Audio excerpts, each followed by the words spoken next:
Python के अंदर एक नए चैप्टर है जिसका नाम है क्या, नेस्टेड इफ। क्या नाम है, नेस्टेड इफ। जैसे नॉर्मल इफ लगाना तो देख लिया अपन ने, नॉर्मल इफ कैसे लगाते हैं अपन, इफ लगाते हैं और इफ की कंडीशन ट्रू होती है तो इफ का स्टेटमेंट एग्जीक्यूट होता है, नहीं तो एल्स वाला स्टेटमेंट क्या होता है, एग्जीक्यूट होता है ना, ये अपन ने देख लिया था। अब नेस्टेड इफ में क्या होता है कि हमारे पास देखिएगा एक इफ होगा, क्या होगा, एक इफ होगा, और फिर उस इफ के अंदर क्या देंगे अपन, अपनी कंडीशन देंगे। यहाँ तक तो सभी को पता है, एक इफ लगाएंगे और उसके अंदर क्या देंगे अपन, कंडीशन देंगे, और अगर ये कंडीशन अगर ट्रू होती है तो फिर यहाँ पर हम स्टेटमेंट लिखते हैं, ऐसे ही करते हैं। बट अभी मुझे क्या करना है, स्टेटमेंट नहीं लिखना है। अगर ये कंडीशन सही है तो फिर इसके अंदर एक और कंडीशन दे रहे हैं अपन, मतलब ये कंडीशन 1 है मेरी और ये कौन सी कंडीशन 2 है। आ रहा क्या समझ में, यानी ये कंडीशन सही है तो वो अंदर जाए और एक और कंडीशन को चेक करें, और अगर जब ये दोनों कंडीशन सही है तो हो सकता है कि इसके अंदर एक और कंडीशन, कंडीशन 3, ऐसे कितनी भी क्या हो सकती है इसके अंदर कंडीशन हो सकती है। कंडीशन के अंदर कंडीशन मतलब इफ के अंदर इफ के अंदर इफ के अंदर इफ, और इफ के अंदर जब हम इफ यूज करते हैं तो उसको बोलते हैं क्या अपन, नेस्टेड इफ। यानी इसकी डेफिनेशन क्या होगी कि when if contain itself another if, मतलब कि इफ के अंदर क्या होंगे और इफ मिलेंगे अपने को, when if contain itself another if, यानी इफ के अंदर ही हमको और इफ मिलेंगे तो वो क्या होगा, अपना नेस्टेड इफ होगा। अब जैसे कि मैंने एग्जांपल में बताया कि एक इफ है, ये कंडीशन अगर सही है तो वो अंदर जाएगा, और जब अंदर जाएगा तो फिर उसको दूसरी कंडीशन मिल रही है, और ये भी कंडीशन सही है तो उसको तीसरी कंडीशन मिल रही है। तो हो सकता है कितनी भी कंडीशन हो सकती है, तो फिलहाल मैं अभी 2 कंडीशन ले लेता हूँ। कितनी ले ली मैंने, 2, कि ये कंडीशन सही है तो वो इसको चेक करे अगली कंडीशन को, अगर ये भी कंडीशन सही है तो फिर यहाँ पर जो भी स्टेटमेंट लिखा हो वो क्या कर दे, एग्जीक्यूट कर दे। मतलब कितनी कंडीशन चेक होगी यहाँ पर, पहली वाली, पहली सही है तो वो दूसरी को चेक करेगा, और दूसरी सही है तो फिर यहाँ का स्टेटमेंट एग्जीक्यूट होगा। मतलब ये स्टेटमेंट को एग्जीक्यूट करने के लिए पीछे की दोनों कंडीशन क्या होनी चाहिए, ट्रू होनी चाहिए। क्या होनी चाहिए, ट्रू होनी चाहिए। अब लेकिन अगर मान लीजिए अब 2 इफ है, तो 2 इफ है तो 2 भी क्या होंगे, यहाँ पे एल्स भी होंगे। तो पहले तो हम इफ वाले इफ का एल्स लगते हैं, इस वाले इफ का एल्स लिखेंगे अपन, तो यहाँ पर अपन ने ये एल्स लिख दिया, ठीक है। तो ये कौन से वाले इफ का एल्स है, कंडीशन 2 का क्या है, एल्स है, कि अगर ये वाली कंडीशन ट्रू है बट ये वाली फॉल्स है तो वो इस इफ के कहाँ जाएगा, एल्स पे जंप करेगा, और फिर यहाँ पे जो स्टेटमेंट लिखा होगा वो एग्जीक्यूट कर देगा, ठीक है। लेकिन अगर मेरी पहली ही कंडीशन फॉल्स है, कौन सी वाली, पहली वाली, अगर फर्स्ट कंडीशन फॉल्स है तो इस इफ का भी क्या होगा, फिर एल्स होगा, तो वो यहाँ पर होगा एल्स, और इसका स्टेटमेंट क्या हो जाएगा, एग्जीक्यूट होगा। आ गया क्या समझ में, यानी ऐसा समझ सकते हैं कि एक छोटा इफ अंदर है और उसके बाहर एक बड़ा इफ, मतलब बाहर वाले इफ को अपन बोलेंगे आउटर इफ और अंदर वाले को बोलेंगे इनर इफ, इनर इफ और आउटर इफ। क्लियर इतना। तो ये जो इनर इफ का स्टेटमेंट कब एग्जीक्यूट होगा, जब आउटर इफ और इनर इफ दोनों कंडीशंस क्या होंगी, ट्रू होंगी अपनी। सर उसमें एक कंडीशन आती है, इसमें 2 कंडीशन। हाँ, मतलब कंडीशन कितनी भी ले सकते हैं, 2 3 4 5, वो आपकी चॉइस है। जितनी कंडीशन उतने क्या लगाने पड़ेंगे अपने को, इफ लगाने पड़ेंगे, इफ के अंदर इफ, इफ के अंदर इफ, और यही कंसेप्ट क्या कहलाता है हमारा, नेस्टेड इफ कहलाता है, ठीक है। चलिए एग्जाम्पल समझते हैं, बहुत सिंपल सा एग्जाम्पल लेते हैं। देखिए अभी हमने लास्ट टाइम पास और फेल का एग्जाम्पल लिया था कि स्टूडेंट के मार्क्स 33 ज़्यादा हों तो पास हो जाएगा, नहीं तो फेल। तो उसको कैसे करा था अपन, चेक कर ली, मार्क्स जैसे अपन ने यूजर से कुछ भी ले लिया 45, और ऐसा लिखा था कि इफ मेरे मार्क्स ज़्यादा हो कितने से, 33 से, तो हम प्रिंट करवाएंगे क्या, पास, और नहीं तो क्या प्रिंट करवाएंगे अपन, फेल। तो एल्स लगाना पड़ेगा, तो एल्स के अंदर जाके अपन ने क्या प्रिंट करवाया था, फेल। यही इतना ही किया था मैंने बस, तो हमारा आउटपुट आया था पास, क्योंकि 45 ज़्यादा है। चलिए अब मैं यहाँ पर इसमें चाह रहा हूँ कि 2 कंडीशन पे पास होगा स्टूडेंट। पहला तो उसके मार्क्स 33 ज़्यादा होना चाहिए, और दूसरा कि उसकी अटेंडेंस जो है वो भी 75 से ज़्यादा होना चाहिए। कितनी कंडीशन लगा दी मैंने, 2 कंडीशन। आ रहा समझ में, पहला तो उसके मार्क्स 33 ज़्यादा होना चाहिए, और दूसरा कि उसकी जो अटेंडेंस है वो भी 75 से क्या होना चाहिए, ज़्यादा होना चाहिए, तभी पास होगा। नहीं तो ऐसे तो हर कोई स्टूडेंट पास हो जाएगा जो 33 ज़्यादा लाएगा। तो हमको किसको चेक करना है, अटेंडेंस को भी चेक करना है। तो मार्क्स तो अपन ले ही रहे हैं, साथ ही साथ अपन मार्क्स के साथ 2 चीज़ें लेंगे। एक तो मार्क्स ले लेते हैं, मार्क्स में कुछ भी ले लेता हूँ अभी 67, और अटेंडेंस के लिए मैं ATT नाम से वेरिएबल बना देता हूँ, ठीक है ना। तो अटेंडेंस कितना ले लिया मैंने, 75 से, अब मैंने कितना कर दिया, 80 कर दिया। इतना क्लियर है। चलो दोनों चीज़ें आ गई। अब मैं आता हूँ अपनी पहली कंडीशन रखता हूँ। पहली कंडीशन ये है मेरी कि मार्क्स जो है वो क्या होना चाहिए, 33 ज़्यादा होना चाहिए, और दूसरा इफ लगाया मैंने, उसी के अंदर लेंगे ना कि मार्क्स ज़्यादा हो तो एक और कंडीशन चेक करें। एक कंडीशन ये कि जो उसकी अटेंडेंस है वो भी ज़्यादा होना चाहिए, कितने, 75 से। ये जब दोनों कंडीशन सही हो तो ही वो प्रिंट करवाएं क्या, पास। आया क्या समझ में। और नहीं तो नहीं तो वो एल्स में जाए और प्रिंट करवाएं क्या। देखिए अब ये वाला जो एल्स ये कब चलेगा, जब आपके अटेंडेंस कम होंगे 75 से, क्योंकि मार्क्स तो ज़्यादा होंगे तो वो एंट्री दे देगा अंदर, लेकिन अटेंडेंस बिलो हुई अगर 75 से तो वो एल्स में जाएगा और क्या बोलेगा, फिर फेल बोलेगा। तो यहाँ पर अपन फेल तो लिखेंगे लेकिन हम रीज़न भी बताएंगे, फेल ड्यू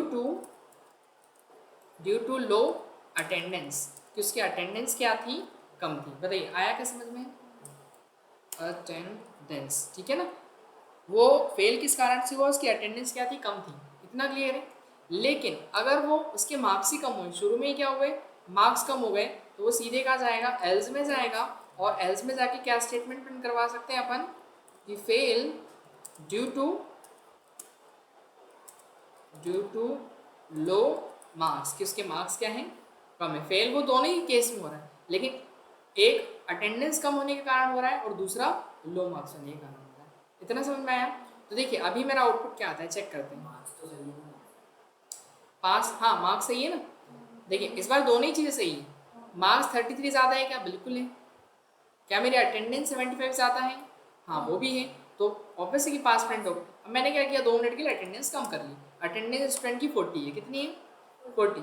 अब बताइए मार्क्स 33 ज़्यादा है क्या, ऑब्वियस है कि 67 तो ज़्यादा ही होते ना 33 से, तो ये कंडीशन तो सही है, तो वो अंदर भेज दिया उसने। अब अंदर भेजा तो उसने एक और इफ चेक किया, क्या कि अटेंडेंस 75 ज़्यादा है क्या, तो 40 बताइए ज़्यादा होता है क्या 75 से, नहीं होता है, नहीं होता है, तो इस इफ का एल्स का ये रहा, तो वो बोलेगा fail due to low attendance. तो इस बार हम रन करेंगे तो ये वाला मैसेज आ जाएगा अपने को, fail due to low attendance. लेकिन अगर मार्क्स भी कम है, जैसे मार्क्स भी यहाँ पर कम है, 20 मार्क्स लाए, तो वो यहाँ चेक करेगा इफ कि 20 ज़्यादा होता है क्या 33 से, नहीं होता है, तो इस इफ का एल्स का है, वो अंदर जाने ही नहीं देगा ना, अटेंडेंस को चेक ही नहीं करने देगा। क्यों, क्योंकि जब पहली कंडीशन फॉल्स होगी तो वो सीधे बाहर कर देगा उसको, और अगर पहली ट्रू है तो ही अंदर भेजेगा। अब पहली वाली फॉल्स हो गई तो वो सीधे इस इफ का एल्स में भेजेगा और क्या बोलेगा, fail due to low marks. तो केवल यहाँ पर आपके मार्क्स चेक होंगे और उस बिहाफ पे क्या बता देगा अपने को, वो फेल बता देगा ड्यू टू लो मार्क्स। इतना क्लियर है। पास जो है वो अटेंडेंस आती है ना, क्या चीज़, पास का अटेंडेंस को फेल होता है। अटेंडेंस से फेल नहीं करेगा, मतलब मैं समझा नहीं कैसे। नहीं, जैसे मार्क्स में पास हो गया और अटेंडेंस का मतलब फेल थोड़ी ना करना। फेल ही तो हुआ होगा, क्यों नहीं हुआ, दोनों कंडीशन है ना, हमने ये तो कहा क्वेश्चन में कि 2 कंडीशन दी, कि दोनों कंडीशन ट्रू हो तो ही अपने को पास करना है, कि उसके मार्क्स भी ज़्यादा होने चाहिए 33 से, दूसरा अटेंडेंस भी ज़्यादा होना चाहिए। जब दोनों चीज़ें होंगी तो ही अपन पास कर पाएंगे, अदरवाइज नहीं करवाएंगे। नहीं तो ऐसे तो बच्चे क्लास ही नहीं आएंगे, क्लास नहीं आएंगे तो फिर सबको थोड़ी पास करेंगे अपन। जो स्टूडेंट क्लास में आएंगे अटेंड करेंगे उन्हीं को पास करेंगे। आ रहा समझ में। तो अटेंडेंस अगर मैंडेटरी है तो फिर उसके लिए कंडीशन लगा देंगे अपन, ठीक है ना, क्लियर है। लेकिन इसी चीज़ को करने का एक और तरीका है, उससे सिंपल, इससे सिंपल जो मैंने बताया, याद हो तो आपको एंड ऑपरेटर पढ़ा था अपन ने, एंड ऑपरेटर से मर्ज कर सकते हैं ना अपन 2 कंडीशन को, तो अपन उससे भी कर सकते हैं। देखिए उससे कैसे करेंगे वो मैं आपको समझाता हूँ। एक तो अपन ने मार्क्स ले लिए, कितने ले लिए 40, और फिर अटेंडेंस ले ली अपन ने, कितनी कर दी अटेंडेंस 30, कुछ भी कर दिया इस तरीके से, ठीक है ना। दोनों ले ली, मार्क्स भी ले ली और क्या ले ली, अटेंडेंस ले ली। अब मैंने इफ लगाया, यदि मैंने कहा पहली कंडीशन की मार्क्स जो है वो ज़्यादा होना चाहिए कितने 33 से, एक कंडीशन तो ये है मेरी। अब मैं चाह रहा हूँ इसी के साथ में दूसरी कंडीशन में मर्ज कर दूँ अटेंडेंस वाली, तो मैं यहाँ पर बीच में क्या लगा दूंगा, एंड ऑपरेटर लगा दूंगा। एंड ऑपरेटर लगाया मैंने, एंड क्या करता है कि दूसरी कंडीशन को भी मर्ज कर लेगा, पढ़ा था ना अपन ने कि यहाँ पर मार्क्स भी ज़्यादा होना चाहिए और साथ में अटेंडेंस भी ज़्यादा होना चाहिए, कितने 75 से। अगर ये दोनों कंडीशन ट्रू है तो ही ये प्रिंट करवाए क्या पास, और नहीं तो प्रिंट करवा दे क्या फेल। तो ये भी अपन कर सकते हैं। अब एक बार मैं रन करता हूँ तो क्या आ रहा है मेरे पास, फेल ही आएगा। क्यों, क्योंकि मेरे मार्क्स तो ज़्यादा है बट अटेंडेंस क्या है, कम है। अब उसने जब चेक किया कि 40 ज़्यादा है क्या 33 से, बिल्कुल है, तो ट्रू है कंडीशन, लेकिन एंड लगा है। एंड ने जब अगली कंडीशन चेक करी, क्या अटेंडेंस 75 ज़्यादा है तो 30 अटेंडेंस, तो 30 ज़्यादा होता है क्या 75 से, नहीं होता है। और जब दूसरी कंडीशन फॉल्स हुई तो वो सीधे एल्स में गया और क्या प्रिंट किया उसने, फेल। लेकिन इसमें और नेस्टेड इफ में एक डिफरेंस है कि हम हर एक कंडीशन के लिए एक अलग इनपुट मैसेज दे सकते हैं, बट इसमें क्या है, हर एक कंडीशन के लिए हम अलग अलग मैसेज, एक कॉमन मैसेज देना पड़ेगा आपको। सही बात है कि नहीं, कि यहाँ पर हमको फेल ही लिखना पड़ेगा, हम किसके कारण से फेल हुआ ये नहीं पता चल पाएगा, लो मार्क्स के कारण फेल हुआ या फिर अटेंडेंस के कारण फेल हुआ। तो इसमें ऐसा है कि हम कॉमन मैसेज दे सकते हैं, सबके लिए अलग अलग दे सकते हैं इंडिविजुअल मैसेज, बट यहाँ पर अपने को एक कॉमन मैसेज देना पड़ेगा। इतना क्लियर है, कोई डाउट है क्या, नहीं, ठीक है। चलिए एक क्वेश्चन और देखते हैं अपन।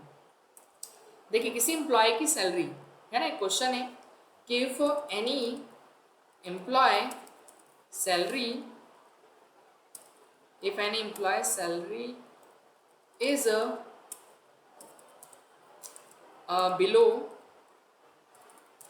बिलो कितनी 50,000, अगर किसी एम्प्लॉय की सैलरी 50,000 से क्या हो, कम हो, बिलो मतलब कम, ठीक है ना। एंड एंड और दूसरी कंडीशन क्या, एज इज अबूव 50 ईयर्स, और उसकी एज अगर 50 साल से ज़्यादा है, मतलब सैलरी 50,000 से कम है लेकिन एज कितनी है उसकी 50 से ज़्यादा है, देन उसकी सैलरी में अपन इंक्रीमेंट देंगे, then salary would be incremented by 10%। तो उसकी सैलरी में अपन कितने परसेंट से इंक्रीमेंट देंगे, 10% से। कब देंगे, जब पहली बात तो उसकी सैलरी कम हो अगर 50,000 से, और दूसरा एज उसकी 50 से ज़्यादा अगर हो गई, तो एम्प्लॉय की सैलरी में कितना परसेंट का इंक्रीमेंट दिया जाएगा, 10% का। तो कितनी कंडीशन होगी अपने पास, ऑब्वियसली 2 कंडीशन इस बार भी। तो हमको क्या क्या लेना है यूजर से, एक तो सैलरी लेनी है, तो अपन सैलरी ले लेते हैं, सैलरी नाम के वेरिएबल में। सैलरी में अभी कुछ भी कर देता हूँ, जैसे 20,000 कर दी मैंने, और इसके बाद फिर क्या लेंगे अपन, एज। तो एज कितनी कर दी मैंने, 60 ईयर्स कर दी, ठीक है। अब एक काम करेंगे अपन, ये इनपुट अपन यूजर से लें तो अच्छा रहेगा, क्यों, यूजर से इनपुट ले लेंगे तो क्या लिखना पड़ेगा अपने को, इंटीजर में आएगी इनपुट आपकी, तो इंटीजर में अपन क्या लेंगे, इनपुट। ये कार्तिक आपको डाउट था ना इसमें, देखिएगा अपन इंटीजर में इनपुट ले रहे हैं, इंटीजर मतलब एक नंबर आएगा ना हमारे पास, और इनपुट मतलब क्या है, इनपुट अपने को एक मैसेज आएगा अपने सामने, इनपुट मैसेज, कि क्या एंटर करें अपन, एंटर द एम्प्लॉय सैलरी, कि एम्प्लॉय की क्या एंटर की जाए, सैलरी एंटर की जाए, ठीक है। फिर इसके बाद एक और एज के लिए मैसेज चाहिए, तो एज भी किस में आएगी, एक इंटीजर आएगी, तो इंटीजर के लिए पहले आप इंट लगा लीजिए, इनपुट लिख दीजिए, और इसके बाद फिर मैसेज के लिख दीजिए enter the age of employ. ये 2 मैसेजेस आ जाएंगे आपके पास, इतना क्लियर है। तो ये मैसेजेस आएंगे आपके पास, तो देखिए इसको रन करके बताऊँ आपको एक बार कैसा होगा। ये देखिए तो क्या हो रहा है, एंटर द एम्प्लॉय सैलरी, तो एम्प्लॉय की सैलरी अब आपको जो भी डालना है वो आप डाल दीजिएगा। फिर क्या पूछ रहे हैं, एज, तो एज डाल दिया अपन इनपुट। तो इस तरीके से अब इनपुट तो ले लिया, अब इनपुट के बेस पे हमको क्या करना है, चेक करवाना है। क्या चेक करवाना है कि सैलरी में 10% इंक्रीमेंट होगा कि नहीं होगा। तो हम पहले तो ये चेक करेंगे कि सैलरी कम होनी चाहिए उसकी 50,000 से, और दूसरा एज ज़्यादा होनी चाहिए 50 से, तब जाके उसकी सैलरी में 10% का क्या होगा, इंक्रीमेंट। तो फर्स्ट कंडीशन इफ, यदि मैंने कहा कि सैलरी, अब सैलरी क्या बोला उसने, बिलो होनी चाहिए, और बिलो में साइन कौन सा लगेगा, लेस देन का, कि कम होना चाहिए कितने से, 50,000 से, इतना क्लियर है। अब बहुत सारे बच्चे गलतियां क्या करते हैं, कॉमा भी लगा देते हैं, कॉमा वगैरह एक्सेप्ट नहीं करता पाइथन, ठीक है ना। नॉर्मली इस तरीके से लिखना है आपने को। तो सैलरी पहली बात तो क्या होना चाहिए, 50,000 से कम होनी चाहिए। अगर कम है तो फिर वो दूसरी कंडीशन देंगे हम एक और, इफ के साथ, कि इफ जो उसके एज है वो ज़्यादा, बोली ना कितने से, 50 से, सैलरी 50,000 से कम होनी चाहिए बट एज 50 ज़्यादा होनी चाहिए, तभी हम मैसेज में देंगे क्या, कि एम्प्लॉय सैलरी या salary increment by 10%, increment by 10%, किसकी सैलरी में 10% से क्या होगा, इंक्रीमेंट होगा। कॉन्ग्रेचुलेशन लिख देते हैं अपन, ठीक है, कॉन्ग्रेचुलेशंस, सैलरी इंक्रीमेंटेड बाय 10%, या आपकी सैलरी में 10% का क्या होगा, इंक्रीमेंट होगा, ठीक है। चलिए अब अगर मान लेते हैं सैलरी तो ठीक है कम थी, लेकिन एज उसकी ज़्यादा नहीं निकली 50 से, तो वो फिर इस इफ के कहाँ जाएगा, एल्स में जाएगा, कहाँ जाएगा, एल्स में जाएगा ना। तो ये एल्स कब चलेगा, जब आपका एज वाला एल्स की कंडीशन क्या होगी, फॉल्स होगी, और एज फॉल्स है मतलब एज उसकी ज़्यादा नहीं है 50 से, तो 50 से ज़्यादा एज नहीं है, तो हम क्या लिखेंगे, age is employ, age is no increment कर देते, नो इंक्रीमेंट, इंक्रीमेंट नहीं मिलेगा उसको, no increment due to age is below, उसकी एज क्या है, बिलो है 50 ईयर्स, क्योंकि इसकी एज क्या 50 साल से कम है, तो इसके कारण अपन उसको इंक्रीमेंट नहीं दे रहे, इतना क्लियर है। दूसरा, अब यहाँ पर मान लीजिए सैलरी ही उसकी कम है 50,000 से, सैलरी अगर कम नहीं है मतलब ज़्यादा, ऑलरेडी सैलरी क्या है 50,000 ज़्यादा है, तो ज़्यादा है तो फिर इस इफ का भी एल्स होगा, तो इस इफ का अपन क्या लेंगे, एक एल्स लेंगे और क्या मैसेज प्रिंट करवाएंगे अपन कि no increment salary is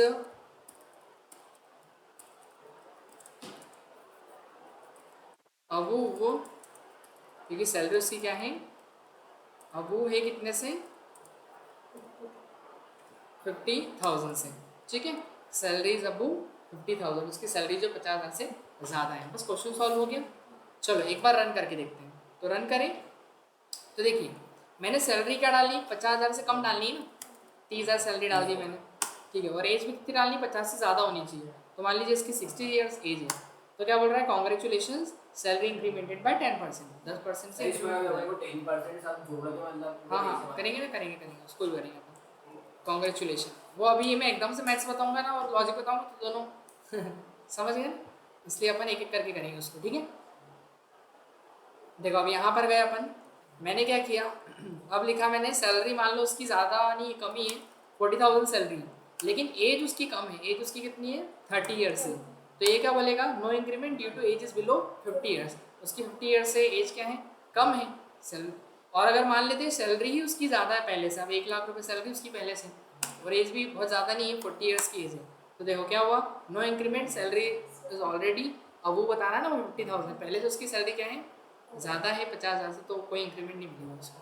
clear हुआ, तो इस तरीके से। लेकिन अब हमारा क्वेश्चन ये है कि हम ये चाह रहे हैं कि वो 10% का इंक्रीमेंट होकर फिर सैलरी दिखाए, यही था ना क्वेश्चन आपका कार्तिक, कि 10% का क्या होना चाहिए, उसमें इंक्रीमेंट होना चाहिए, और उसके बाद फिर उसमें दिखाया अपने को। तो हम क्या करेंगे, देखो, तो हम जो भी उसकी सैलरी है, उसकी सैलरी जो यूज़र एंटर करेगा उसका कितना परसेंट, 10% बढ़ के मिलना चाहिए। अब मान लो 50,000 से अपने को सैलरी क्या डालनी, कम डालनी है, अब 50,000 से कम मान लो 40,000 डालना, अब 40,000 का आप 10% निकालोगे तो कितना आएगा, 4,000 रुपये, तो 44,000 आनी चाहिए। तो पहले अपन उसको कैलकुलेट करेंगे ना, तो एक काम करते हैं अपन, जो भी सैलरी है, क्योंकि यहाँ पर इंक्रीमेंट देंगे ना अपन इस वाले मैसेज में, तो सैलरी का कितना परसेंट निकालना है अपने को, 10%, तो सैलरी इंटू 10 डिवाइड बाय 100, शुरू में बताया था फर्स्ट सेकंड डे में मैंने परसेंटेज कैसे निकालते हैं ना, तो सैलरी का कितना परसेंट निकाला अपन ने, 10%, और ये 10% क्या है मेरा, बेसिकली इंक्रीमेंट है, क्या है, इंक्रीमेंट है। तो मैं INC नाम से एक वेरिएबल बना लूँ, INC मतलब मेरा इंक्रीमेंट, तो इंक्रीमेंट मतलब 4,000 आएगा, अगर 40,000 डालेंगे अपन तो इंक्रीमेंट कितना आएगा, 4,000 इंक्रीमेंट में चले गया, और इस इंक्रीमेंट को अपन जोड़ देंगे ना अपनी सैलरी में, तो सैलरी में जोड़ेंगे अपन किसको, इंक्रीमेंट को, सैलरी प्लस इंक्रीमेंट। अब जो सैलरी लिखी यूजर ने कितनी, 40,000 प्लस इंक्रीमेंट कितना आया, 4,000, तो दोनों को ऐड कर दिया, और उसको प्रिंट कहाँ करवाना है, उसी सैलरी में अपडेट करना है ना वापस से, तो अपन सैलरी में ही अपडेट कर देंगे कि सैलरी का 10% निकाला पहले अपन ने, तो वो आ गया अपने इस इंक्रीमेंट में, ठीक है, 4,000 रुपये जो भी आएगा। और फिर हमने क्या किया, जो भी उसकी सैलरी थी 40,000, तो 40,000 प्लस इंक्रीमेंट, इंक्रीमेंट मतलब 4,000, तो 40 प्लस 4,000 कितना हो गया, 44,000, और वो गया किसमें, अगेन सैलरी में, तो सैलरी कितनी हो गई उसकी रिवाइज होके, 44,000 हो गई, टोटल कितनी होगी 44,000, है ना। हेलो, तो देखिए सैलरी को अपन क्या करवाएंगे, प्रिंट करवाएंगे, तो congratulation salary incremented by 10% and your incremented salary, एक और प्रिंट लगा दें नीचे, प्रिंट लगा दें सैलरी आफ्टर इंक्रीमेंट, ऐसा करके मैसेज देते हैं, सैलरी आफ्टर इंक्रीमेंट कितनी हो जाएगी उसकी सैलरी इंक्रीमेंट के बाद, वो तो अपने को लेनी पड़ेगी यहाँ पर सैलरी से, तो इस सैलरी में आ गई होगी जो भी इंक्रीमेंट होगा, है ना। आ रहा क्या समझ में, रन करें, ये देखिए मैं 40,000 लिख रहा हूँ, एंड एज कितनी लग गई उसकी, 50 से ज़्यादा लेनी ना एज, 50, अच्छा 50 से ज़्यादा 55 कर दिया। तो देखो आपको यहाँ पर congratulation salary incremented by 10%, salary after increment 44,000 बढ़ के आ गई। क्लियर हुआ, इतना समझ में आ गया, ठीक है। तो ऐसा बस कुछ थोड़ा सा मैथमेटिक्स लगाना, ज़्यादा कुछ नहीं। चलिए एक क्वेश्चन मैं आपको देता हूँ करने के लिए, वो आप करके देखिएगा। क्वेश्चन कुछ ऐसा है कि अपन लोन लेते हैं ना, अब जब लोन लेते हैं तो उसमें क्या चेक किया जाता है, हमारा सिबिल स्कोर, है ना, सिबिल स्कोर चेक किया जाता है। तो पहली तो ये कि आपकी सैलरी भी देखी जाएगी कि पता चले 5,000 कमा रहा है कि उसको कौन लोन देगा, ठीक है, सैलरी भी अच्छी खासी होनी चाहिए। तो पहली बात तो जो सैलरी है, अगर लोन के लिए कुछ एलिजिबिलिटी है ना, कि पहली तो सैलरी उसकी ज़्यादा होनी चाहिए कितने से, देखो अब बड़ा लोन लेंगे तो 50,000 से सैलरी या काम करते कम से कम 30,000 से सैलरी उसकी ज़्यादा होनी चाहिए। एम्प्लॉय की सैलरी कितनी होनी चाहिए जिसको लोन दिया जा रहा है, 30,000 ज़्यादा। और दूसरा कि उसका जो सिविल स्कोर है, यानी स्कोर कितना होना चाहिए, सिविल स्कोर होना चाहिए उसको, कितने ज़्यादा मांगते हैं आजकल, 600 से ज़्यादा है ना, 600 से ज़्यादा क्या होना चाहिए उसका सिविल स्कोर होना चाहिए, और दूसरी उसकी सैलरी कितना होना चाहिए, 30,000 ज़्यादा। अगर सिविल स्कोर 600 ज़्यादा और उसकी सैलरी अगर 30,000 ज़्यादा है तो ही उसको एलिजिबिलिटी देनी है लोन के लिए, अदरवाइज एलिजिबिलिटी नहीं देनी। इसको आप ट्राई कीजिए।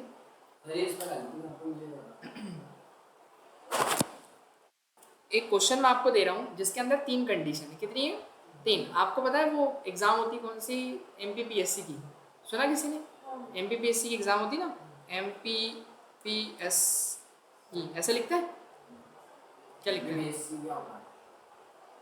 देखो मेरी बात क्या कैसा होता है, C आएगा।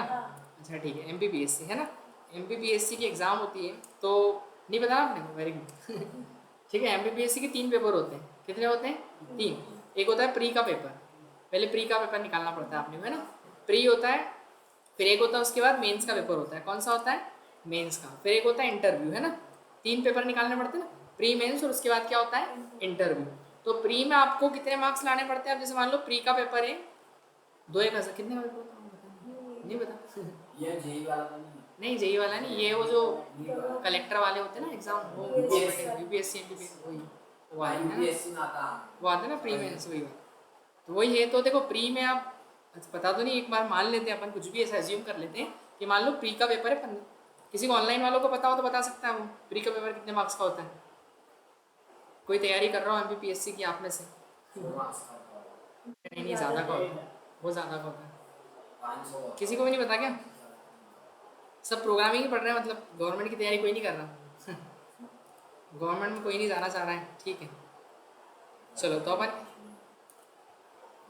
अरे ChatGPT अपना काम आएगा ना, ये कब काम आएगा, इससे पूछते हैं ना अपन।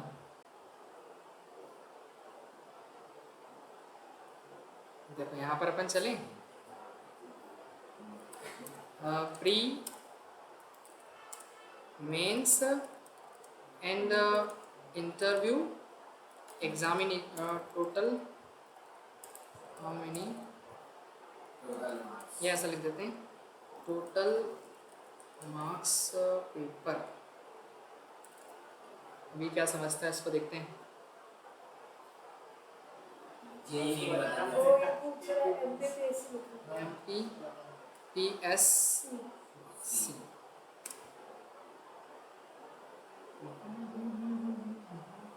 ये देखो बता दिया उसने, वो पेपर का आंसर भी दे देगा, देखो प्री का ये बता रहा है कुछ 1400 मार्क्स का है ना, नहीं मेंस का है, मेंस का मेंस का है, और इंटरव्यू 175 का है, और प्री का है, टोटल एक प्री 400 का है ना, प्री 400 का है, ठीक है। तो प्री का पेपर 400 है, मतलब 400 मान लो 350 प्लस लाना है स्टूडेंट को, कितने लाने हैं, 300 के ऊपर लाना है। तो पहली कंडीशन ये है कि 300 से ज़्यादा लाना है उसको, है ना। तो एक काम पहले एक बार रीड कर लो मेरे साथ, 300 1575 का टोटल है, 1400 और 175, ठीक है चलो। तो यहाँ पर अपन चलते, तो प्री के जो मार्क्स हैं वो 300 ज़्यादा लाने हैं, दूसरा मेंस 1400 का है ना, तो मेंस मान लो 1300 से ज़्यादा लाना है, और इसके बाद जो इंटरव्यू 175 का है ना, तो 150 के ऊपर इंटरव्यू मार्क्स लाने, तो स्टूडेंट क्वालिफाई होगा एग्ज़ाम में। नहीं तो मेंस में अटक जाएगा, तो आप लिख सकते हो कि मेंस में वो पास नहीं हुआ, ठीक है, और मेंस नॉट क्वालिफाई, और अगर इंटरव्यू में क्वालिफाई नहीं हुआ है तो interview is not qualify. Try कीजिए, ये वाला बना के देखिए कैसे बनाएंगे इसको, है ना। हेल्प लगे तो आप बताना मुझे, क्वेश्चन समझ में आ गया ऑनलाइन वालों को सभी को, अगर कुछ डाउट हो तो बता सकते हैं मुझे, कोई भी किसी को भी डाउट, क्वेश्चन बताऊँ।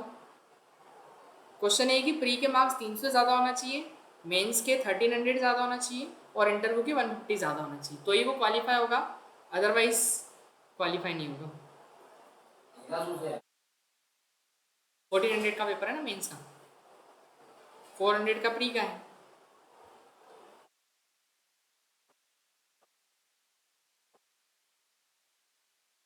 तो ये वाला क्वेश्चन तो सभी को समझ में आ गया होगा कि नंबर 5 से डिविजिबल हो तो उसको कैसे चेक करेंगे, एंटर नंबर, यूजर से नंबर मांगा और 5 से डिविजिबल था तो हमने रिमाइंडर निकाल लिया कि जो नंबर है वो 5 से क्या होना चाहिए, डिविजिबल होना चाहिए। 5 से डिविजिबल है तो रिमाइंडर 0 हुआ, तो हमने प्रिंट कर दिया कि नंबर इज डिविजिबल 5, और नहीं तो क्या आना चाहिए, नंबर इज नॉट डिविजिबल 5। लेकिन अब क्वेश्चन ये है कि write a program to check a number is divisible by 5 and divisible by 3, 3 और 5 दोनों से डिविजिबल होना चाहिए। तो पहली कंडीशन तो यही लग जाएगी, ऐसा कैसा, बस इसी में एंड लगा दीजिए आप आगे, और एंड करके क्या कर दीजिए, डिविजिबल बाय 3 भी लिख दीजिए कि n मॉडुलस 3 इज इक्वल 0।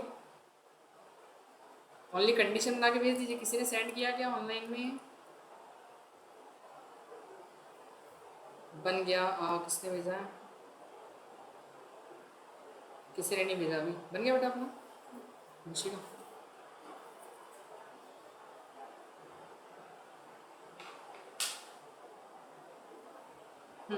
ठीक, बन गया, बताइए। तो पहली कंडीशन तो लिखी मैंने, इफ कि नंबर क्या होना चाहिए, 5 एंड 3 दोनों से क्या होना चाहिए, डिविजिबल होना चाहिए। अब दोनों से डिविजिबल होना चाहिए तो पहली कंडीशन ये कि नंबर का रिमाइंडर हम निकालें 5 से, और वो बराबर आना चाहिए किसके, 0 के। लेकिन क्वेश्चन है आगे और भी बोल रखा है कि एंड डिविजिबल बाय 3, 3 से भी क्या होना चाहिए, वो डिविजिबल होना चाहिए। तो अपन क्या लगा देंगे इसके अंदर, एंड लगा के हम दूसरी कंडीशन ही मर्ज कर सकते हैं कि नंबर मॉड्यूलस 3 इज इक्वल 0, कि वो 3 से भी डिविजिबल हो एंड 5 से भी डिविजिबल हो। और अगर दोनों से डिविजिबल है तो ही क्या मैसेज आएगा अपने पास, तो ही मैसेज आएगा कि number is divisible by 5 and 3। ठीक है, दोनों से क्या है, वो डिविजिबल है। और नंबर अगर हमको यूजर से चाहिए तो हम यूजर से दिया गया नंबर यहाँ पे प्रिंट करवा देते हैं एन में। ठीक है, और सेम एज मैसेज अपन एल्स में जाके लिख देंगे। यहाँ पर जाएंगे अपन एल्स, और इसके अंदर क्या लिख देंगे, number is not divisible by 5 and 3। आ रहा है क्या समझ में? चलो मैं यहाँ पर लिखता हूँ, जैसे मैंने लिखा 15। अब 15 देखो ऐसा नंबर है जो 5 की टेबल में भी आता है और 3 के टेबल में भी आता है, दोनों टेबल में। तो क्या बोलेगा, 15 इज डिविजिबल बाय 5 एंड 3। लेकिन अब मैं एक ऐसा नंबर लिख रहा हूँ जैसे 20 लिख दिया। अब 20 5 के टेबल में तो आता है बट 3 के टेबल में नहीं आता है, तो ये वो वाला मैसेज देगा, not 20 is not divisible by 5 and 3, दोनों से डिविजिबल नहीं है।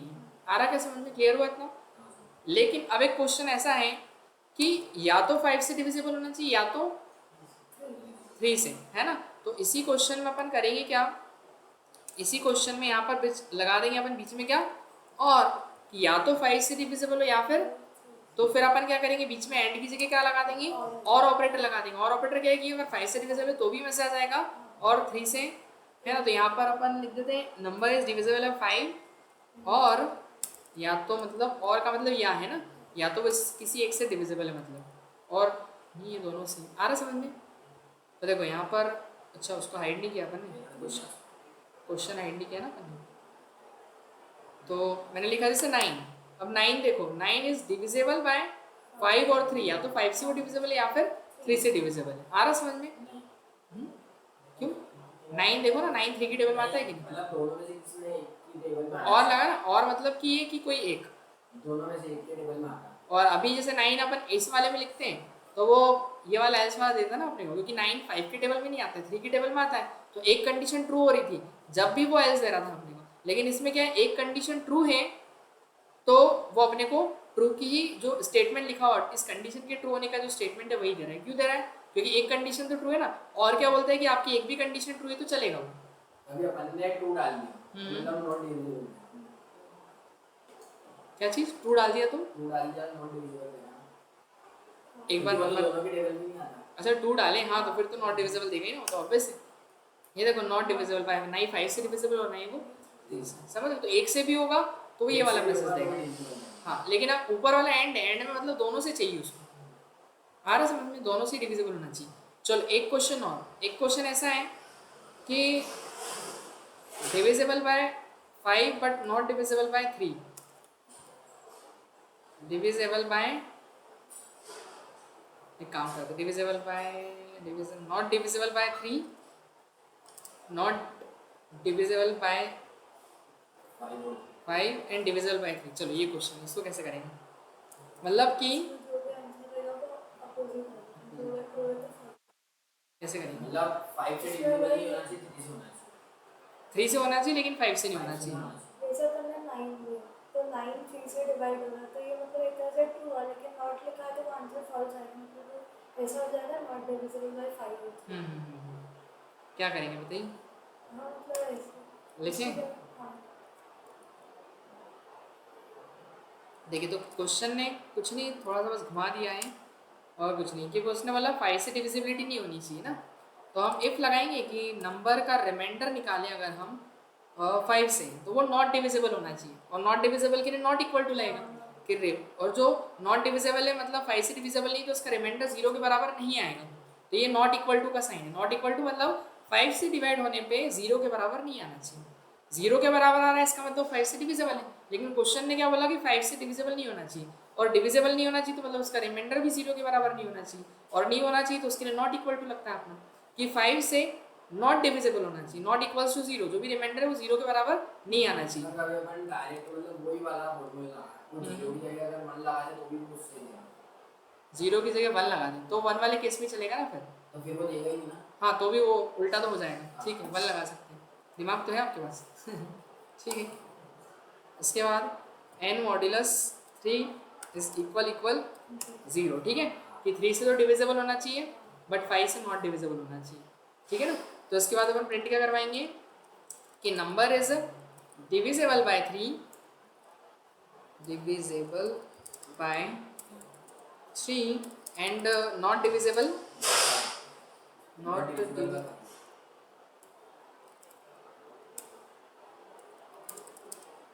ठीक है, कि 3 से तो डिविजिबल हो बट 5 से डिविजिबल ना हो, ठीक है। और एल्स एल्स छोड़ ही दे रहने दो, मतलब ही नहीं एल्स का, वो आपकी इच्छा लगाना नहीं लगाना डिपेंड करता है वो।